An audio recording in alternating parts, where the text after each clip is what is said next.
புரட்டாசி மாதம் வந்துவிட்டாலே பக்தி உணர்வு அலைமோதும். அந்த உணர்ச்சிக்கே சாட்சி போல் கிருஷ்ணகிரி மாவட்டம் போச்சம்பள்ளி அருகே 3 கிராமங்களைச் சேர்ந்த மக்கள் 9வது ஆண்டாக திருப்பதி ஏழுமலையானை நோக்கி ஒன்றிணைந்து நடைபயணம் மேற்கொண்டு உள்ளனர். அவர்களின் பக்தி பயணம் எப்படி நடைபெறுகிறது தெரியுமா?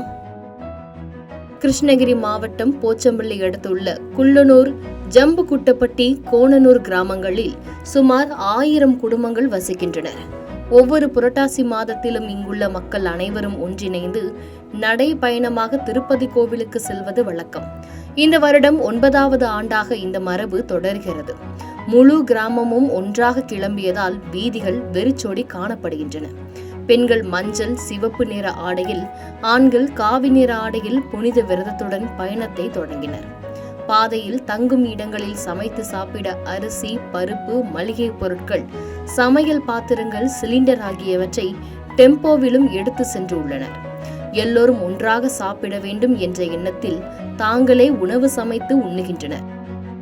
மேலும் ஆண்டு முழுவதும் கடவுளுக்காக உண்டியலில் சேமித்த பணத்தை மஞ்சள் நிற துணியில் போர்த்தி கொண்டு வந்து திருப்பதி கோவிலின் உண்டியலில் செலுத்த திட்டமிட்டு உள்ளனர். அதோடு கிராமத்தில் பற்ற வைக்கப்பட்ட தீப்பந்தம் அணையாமல் காப்பாற்றி திருப்பதி கோவிலில் தீபம் ஏற்றும் புனித சடங்கையும் மேற்கொண்டுள்ளனர். முழு கிராமமும் நடைபயணமாகிவிட்டதால் கிராமங்கள் காலியாக காணப்படுகின்றன.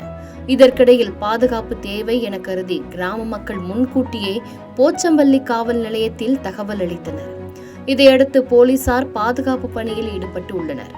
9 ஆண்டுகளாக தொடர்ந்து நடைபெறும் இந்த நடைபயணம் பக்தியை மட்டுமல்லாமல் ஒற்றுமையையும் சமூகம் சேர்ந்து கடவுளுக்காக செய்யும் அர்ப்பணிப்பையும் வெளிப்படுத்துகிறது. புரட்டாசி மாதத்தில் பக்தி அலை போல் எழும் இந்த நடைபயணம் அந்த 3 கிராமங்களுக்கும் ஒரு ஆன்மீக விழாவாகவே மாறியுள்ளது.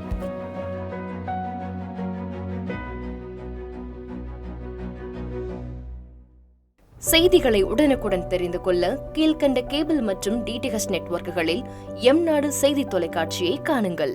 பாதகம் செய்பவரை கண்டால் நாம் பயம் கொள்ளலாகாது பாப்பா.